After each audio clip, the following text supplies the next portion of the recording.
கண்களின் ஓரம் எதற்காகவோ ஈரம் கண்ணீரை நான் மாற்றுவேன் வேதனை தீரலாம்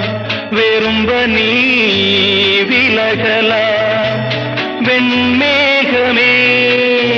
புது அழகிலே நானும் இணையலாம் உறவுகள் தொடர்கதை உணர்வுகள் சிறுகதை ஒரு கதை